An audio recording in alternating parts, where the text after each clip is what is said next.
Es propio de un creyente en Jesús centrarse de principio a fin en Jesús, el que le salvó de la desesperanza de la condenación eterna. Esta es nuestra actitud básica hacia la Biblia. El tema de la Biblia es Jesucristo, y la Biblia da testimonio de Jesús como el Salvador del mundo.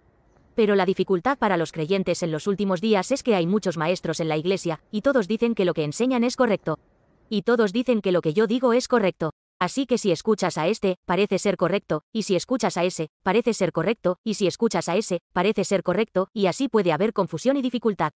Pero, ¿es correcta la enseñanza aquí? Hay un criterio por el cual podemos discernir, y ¿está la enseñanza exaltando y enseñando a Jesús? El enfoque de toda enseñanza debe ser Jesús, y la conclusión de toda enseñanza debe ser Jesús, y esa es la enseñanza correcta.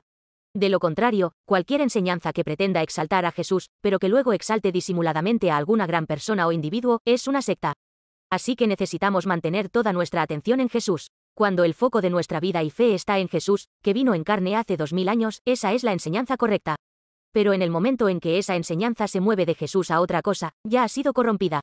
Ese es un criterio importante para discernir lo correcto de lo incorrecto. Así que en el versículo 28 del texto de hoy, dice: y ahora, hijitos, permaneced en él. Que habla de la relación eterna del creyente con Dios a través del Espíritu Santo en Jesucristo. El apóstol Juan nos dice que la bendición de un verdadero creyente en Jesús es primero permanecer en el Espíritu Santo, y luego pasar a la bendición de la vida eterna en el cielo. La Biblia no habla de las bendiciones mundanas de riquezas, salud y poder, que a menudo se denominan bendiciones mundanas.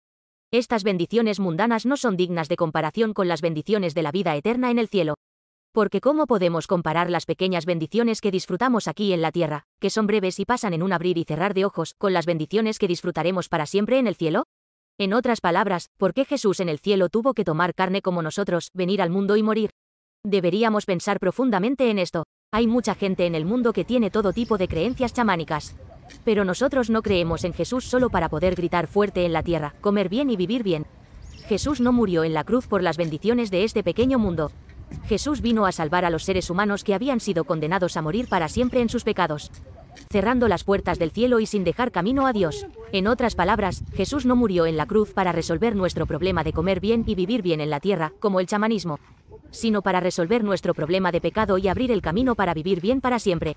El problema es que vivimos en una época en la que cada vez es más raro encontrar creyentes que se atengan a esas verdades inmutables. La fe que permanece en ese evangelio que los apóstoles enseñaron por primera vez se ha desvanecido. De modo que la muerte de Jesús en la cruz a menudo se considera solo una doctrina cristiana, solo algo que celebrar. Así que cuando hablas de una vida que permanece en Cristo crucificado, estás tratando de adormecerlos, pero cuando sales con la solución de problemas y bendiciones del mundo real, se les ponen los ojos vidriosos. Esa es la perversión, esa es la corrupción. El interés en la sangre del sacrificio de Jesús en la cruz se está desvaneciendo y el interés en resolver mis problemas carnales y mundanos está aumentando. De modo que Jesús se convierte en el que resuelve mis problemas carnales y me ayuda, y el amén es fuerte y la bienvenida es acogedora. Pero la cruz y la expiación y la esperanza de salvación y el cielo se relegan a un segundo plano. Esta es la corrupción de los creyentes de hoy. Permanecer en Jesús no es solo una cuestión de ir a la iglesia, orar mucho y leer la Biblia. Permanecer en Jesús es vivir como alguien que está libre de la influencia de las cosas que hacen la vida fácil en el mundo, como el dinero, la fama, la salud y el poder. En el peor de los casos, si el dinero, la fama, la salud y el poder son quitados, estaremos completamente inamovibles porque permanecemos en Jesús. Entonces, ¿qué es una persona de fe verdadera? Es ser una persona que, como yo, permanece firme en su fe en Dios, sea rica o pobre. Es ser una persona cuya fe no es solo un ejercicio intelectual y una teoría, sino una persona cuya fe es sólida en el mundo real. Este es nuestro objetivo en este mundo. De eso se trata permanecer en Jesús, y Pablo realmente tuvo mucho de ese entrenamiento, y nos lo cuenta en forma de testimonio y experiencia, Filipenses 4:12. Sé vivir humildemente, y sé tener abundancia en todo. Y por todo estoy enseñado, así para estar saciado como para tener hambre, así para tener abundancia como para padecer necesidad. Si queremos estar al nivel de hacer esta confesión como Pablo, permanecer en Jesús debe convertirse en una realidad, no en una teoría. Estamos hablando de un nivel en el que nuestro mayor valor se centra en estar en Jesús.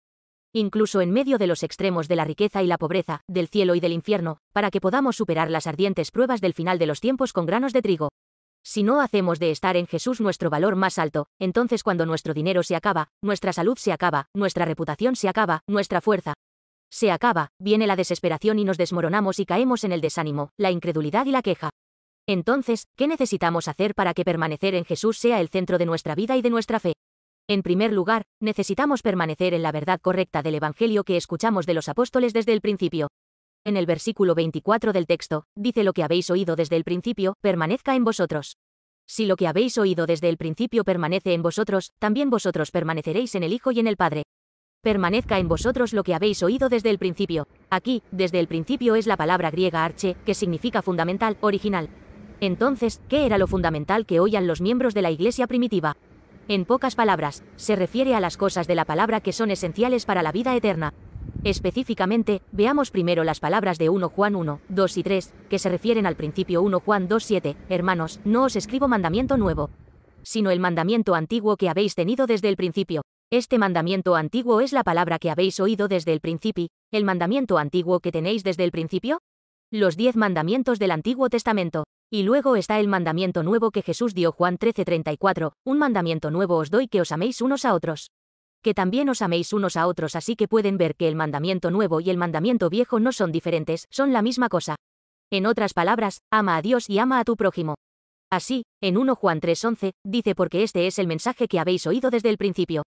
Que nos amemos unos a otros. El nuevo mandamiento que Jesús dio es también la noticia desde el principio.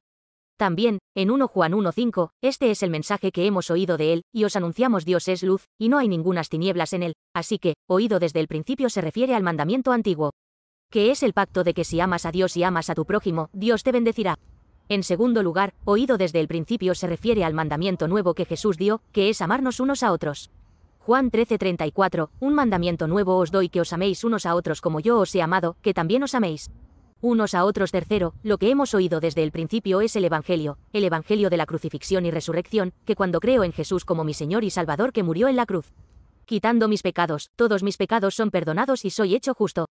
Este es el Evangelio fundamental que escuchamos por primera vez, que quien permanezca en este Evangelio no será vencido por las tentaciones de los anticristos y las herejías en los últimos días. Pero cuanto más nos acerquemos a la venida de Jesús, más engaños surgirán que socavarán el Evangelio básico que escuchamos por primera vez. Aquellos que niegan este evangelio básico son anticristos y falsos profetas. El diablo ahora sabe que su tiempo es corto, y está tratando de destruir la fe correcta de los creyentes si puede. En Apocalipsis 12:12 dice, por lo cual alegraos, cielos, y los que moráis en ellos. Ay de los moradores de la tierra y del mar, porque el diablo ha descendido a vosotros con gran ira, sabiendo que tiene poco tiempo. Así Mateo 24:24, porque se levantarán falsos cristos y falsos profetas, y harán grandes señales y prodigios, de tal manera que engañarán, si fuere posible, aun a los escogidos así. 1 Timoteo 5:12, incurriendo así en condenación, por haber quebrantado su primera fe. Hoy en día hay muchas iglesias y miembros que se han desviado del verdadero evangelio debido al engaño del diablo, por lo que debemos ser cuidadosos y vigilantes. Apocalipsis 2:4-5, pero tengo contra ti, que has dejado tu primer amor. 5 Recuerda, por tanto, de dónde has caído, y arrepiéntete, y haz las primeras obras. Pues si no, vendré pronto a ti, y quitaré tu candelero de su lugar, si no te hubieres arrepentido. Muchos creyentes se dejan llevar por todo tipo de palabras engañosas. No puedes ser tan altanero ahora, el mundo ha cambiado tanto, así que nuestra fe debe cambiar con los tiempos. Dicen Dios es amor. Porque Dios es amor, Él ama a los homosexuales, así que debería permitirles ser homosexuales y guiarles en el amor para que vivan su fe, etc. Pero amar a los homosexuales y guiarles a la verdad debería estar en línea con la palabra de Dios, no en línea con las tendencias mundanas y la cultura. ¿Está la homosexualidad en sí misma bien o mal? Esto no debe ser concluido por la opinión pública y las ideas de los hombres, sino por la voluntad y la palabra de Dios. Hay personas en la iglesia que están tratando de hacer que sea el trabajo del hombre definir lo que es bueno y malo, no de Dios. Son miembros de la iglesia que aún no han sido sanados adecuadamente de las secuelas de Adán al comer del fruto del árbol del conocimiento del bien y del mal. Fue el evento de comer del fruto del árbol del conocimiento del bien y del mal lo que hizo que fuera el trabajo del hombre definir lo que es bueno y malo. Esa fue la forma en que el hombre se convirtió en Dios.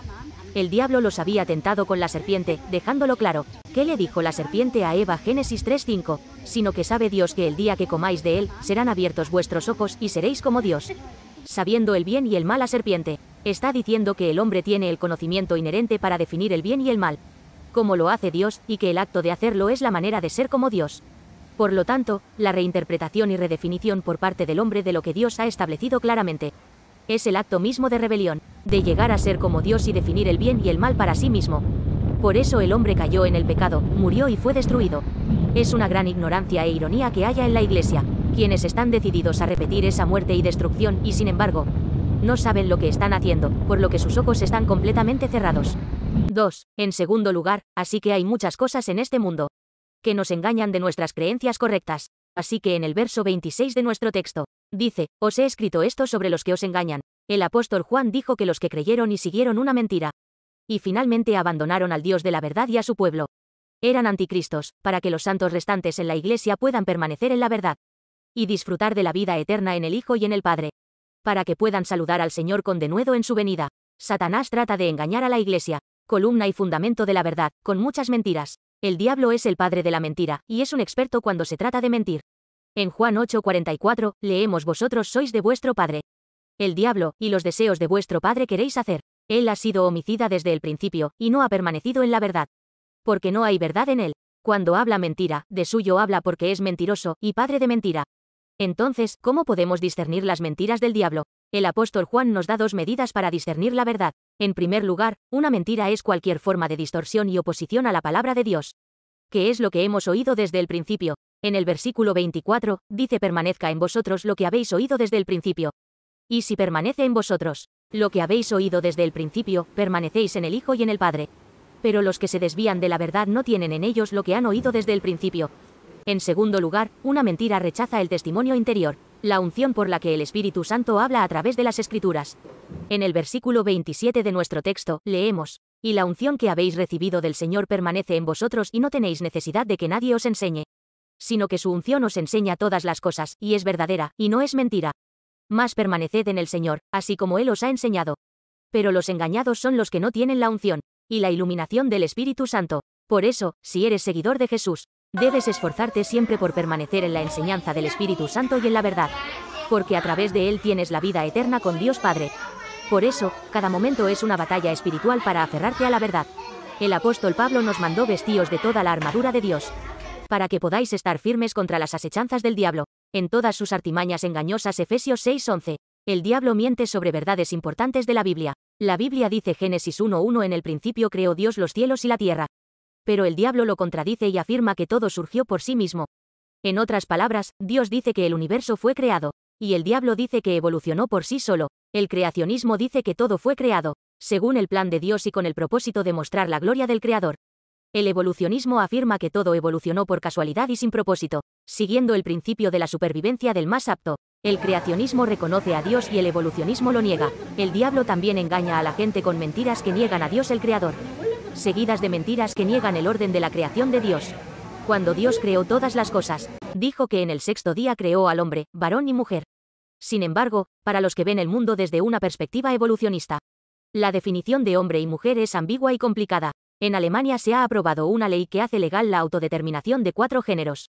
Y está a punto de entrar en vigor. Algunos llegan incluso a decir que hay 64 géneros. Pero el género no es algo que uno decida, es algo que le ha sido dado por su creador. Dios creó a los seres humanos con solo 2 géneros, varón y mujer, y el propósito de la creación, Génesis 1:28, es glorificar a Dios haciéndolos varón y mujer, dejando a sus padres y teniendo una familia, siendo fructíferos y multiplicándose, sometiendo la tierra y teniendo dominio sobre ella. Esta voluntad de Dios se refleja en las características biológicas de las personas. Solo hay 2 tipos de personas: los hombres con cromosomas XY y las mujeres con cromosomas XX. Para que existieran otros géneros, tendría que haber una diversidad de características biológicas. Y no hay evidencia biológica de tal diversidad, por lo que estamos fingiendo unas características biológicas que no existen. Tercero, por lo tanto, si un hombre no quiere ser engañado por hechos vanos, debe aferrarse a la palabra de verdad dada por Dios, el Creador, y permanecer en Jesús. Hay 6 veces que se nos dice que permanezcamos en el texto de hoy, pero hay 3 principales. En el verso 24, lo que habéis oído desde el principio, permanezca en vosotros. Si lo que habéis oído desde el principio permanece en vosotros, también vosotros permaneceréis en el Hijo y en el Padre. 27. Pero la unción que vosotros recibisteis de Él permanece en vosotros, y no tenéis necesidad de que nadie os enseñe.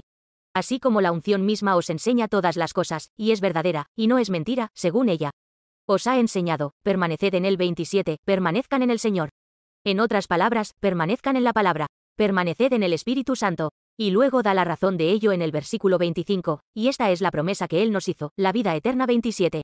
Para que no sean engañados por el diablo. Y en el verso 28, y ahora, hijitos, permaneced en Él, para que cuando se manifieste, tengamos confianza, para que en su venida no nos alejemos de Él. Avergonzado. 29. Si sabéis que Él es justo, sabed también que todo el que hace justicia es nacido de Él. Por lo tanto, debemos permanecer en la palabra, el Espíritu y Jesús. Debemos permanecer en la palabra, en el Espíritu Santo y en Jesús.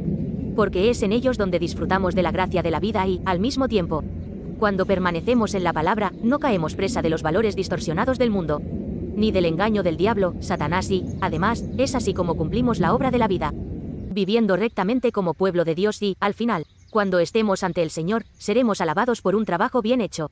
Y nos encontraremos con Él con acción de gracias y alegría. Debemos permanecer en la palabra fundamental del Evangelio dada por el Señor. Porque entonces hay vida, verdad, bondad, justicia y bendición. Entonces nunca seremos atraídos por las cosas del mundo, porque entonces solo estaremos caminando con el Señor de acuerdo con la palabra.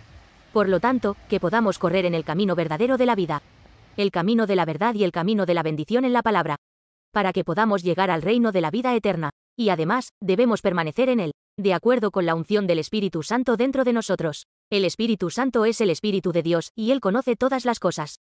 Él sabe todo acerca de los fundamentos humanos, acerca de la verdad, acerca de la vida, acerca de la justicia, acerca del amor.